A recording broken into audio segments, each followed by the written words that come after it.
Sir आज हम इस वजह से आए थे कि आज कारपोरेशन ने अचानक ही आके लोअर बाजार में जो जितने भी तहबजारी बैठे हैं इनको आकर अल्टीमेट दे दिया कि अब 1 घंटे के अंदर अंदर तहबजारी यहाँ से उठा दो, मतलब सारा सामान उठा के निकल जाओ। हम लोग सारे जो तहबजारी आज यहाँ पर आए हुए हैं ये सारे कार्ड वाले हैं और रजिस्टर्ड तहबजारी है जिनको सिर्फ कारपोरेशन ने ही कार्ड इशू करके जगह दे रखी है। लेकिन अब ये अचानक ही आगे गुंडागर्दी दिखा रहे हैं कि नहीं जी अपना अपना यहाँ से माल उठाओ। अब जो 50-50 साल से सड़क पे बैठा हुआ अपना रोजगार चला रहा है वो एकदम कैसे चला जाएगा। तो हम इसी बारे में आज मेयर साहब के पास भी आए थे बातचीत करने के लिए।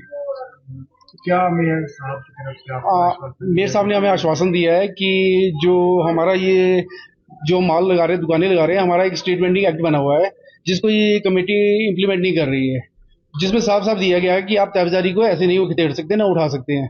ये उस एक्ट को इम्प्लीमेंट ही नहीं करते बल्कि उसको अवहेलना करते हैं कि ये बोलते कि ये हमारे यहाँ नहीं चलता है, जबकि हिमाचल में पूरा एक्ट लागू हुआ है, पूरे भारत में लागू है। जिस तरह से स्मार्ट सिटी बन रहा है, शहर तब्दील हो रहा है, क्या लग रहा है आपको कि आपको खदेड़ने की कोशिश यहाँ से की जा रही है और आप अपना फ्यूचर किस तरह देखते हैं? अगर आपको जो यहाँ से खदेड़ा जाता है, निकाल दिया जाता है, तो फ्यूचर कैसे देखते हैं? वही क्या आप स्थायी डिमांड कर रहे हैं कि आपको दुकान दी जाए चाहे जी जी जी हम लोग यही बोल रहे हैं। अगर आपने हम लोगों को उठाना है तो हम लोग सड़क पे कोई शौक से बैठे नहीं हुए हैं, हम लोग अपना परिवार को और अपना पेट पालने के लिए बैठे हैं। हमारे बच्चे हैं छोटे छोटे स्कूल जाते हैं, हमारे खर्चे हैं, तो कोई बात नहीं आप हमें उठा दो, हमें कहीं जगह दे दो। हमने इनको ये भी कहा, इन्होंने जीविका भवन में कम से कम 70 दुकानें हैं जिन पे ये ताले लगाकर बैठे हुए हैं कम से कम 2 साल से। हमने इनको कई बार कमिश्नर साहब से हमारी मीटिंग हुई और बातचीत हुई है कि ये दुकानें हमारे को दे दो।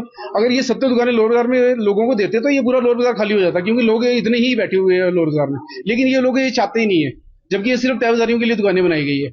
इन्होंने इन दुकानों में भी घपले करके जब घपले करके ये दुकानें कई दुकानदारों को दे दी है, जबकि ये सिर्फ तहबजारियों के लिए दुकानें बनी है, जिसमें हमने कई बार एतराज भी जताया इनके लिए और इसमें कोई कार्रवाई नहीं करी इन्होंने। तो आपने मांग करी है तो क्या रिस्पॉन्स दिया? हम हमें आश्वासन दिया है हमें, और उन्होंने कहा है कि नहीं आप लोगों के लिए दुकानों का भी अरेंजमेंट करेंगे और एक और मार्केट बनाई जाएगी आप लोगों के लिए। तो फिलहाल तो हमें आश्वासन मिला ही।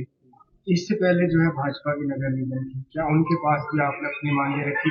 अब जो है नगर निगम बदल गई है, तो निगम से क्या उम्मीद है आपकी? हमारी कांग्रेस की नगर से यही उम्मीद है कि हमारे जो लोग हैं इनको स्थायी तौर पर कहीं बिठाया जाए। इस तरह वो उजाड़ने से तो काम नहीं चलेगा, क्योंकि सब बेरोजगार हो जाएंगे तो क्या करेंगे, कहाँ जाएंगे लोग? मजबूरी। अब देखो ना, एक एक तहबजारी है जो बारिश में भी बैठा है, सर्दी में भी बैठा है, बर्फ में भी बैठा है। जो दुकानदार है, आपने एक चीज देखी होगी कि दुकानदारों के एक प्रधान है नीचे मंगा जी हमारे, बड़ा तगड़ा इशू उठा रहे थे कि ये लोअर बाजार में तहबजारी बैठे हैं, हमारे को बाहर बैठा दो और इनको उठा दो। भाई आप लोगों के पास 20-20 फुट की दुकान है, लेकिन तहबजारी के पास तो कोई दुकान नहीं है। वो तो बेचारा ऐसी चार बाई 2 जगह पे बैठा हुआ है।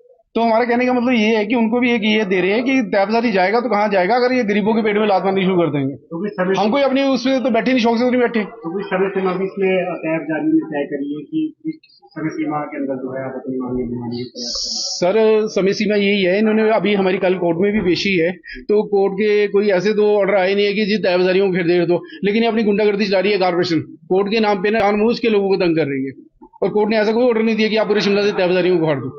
हाँ आपने उठाना है ठीक है उठाओ, हम लोग भी उठने के लिए तैयार हैं, कम से कम हमें कहीं जगह तो दो, कोई सोल्यूशन तो दो, हम ही चले जाएंगे, हम लोगों को क्या दिक्कत है। अगर मांगे नहीं मानी जाती है तो फिर आगे क्या? आगे हम फिर आंदोलन करेंगे, धरना देंगे, क्योंकि हमारी भी रोजी रोटी का सवाल है। लेकिन हमें कांग्रेस से बहुत उम्मीद है, हमें सीएम साहब ने भी पहले भी आश्वासन दे रखा है कि तहबजारियों के साथ कभी नाइंसाफी नहीं की जाएगी, तो हमें कांग्रेस से बहुत उम्मीद है।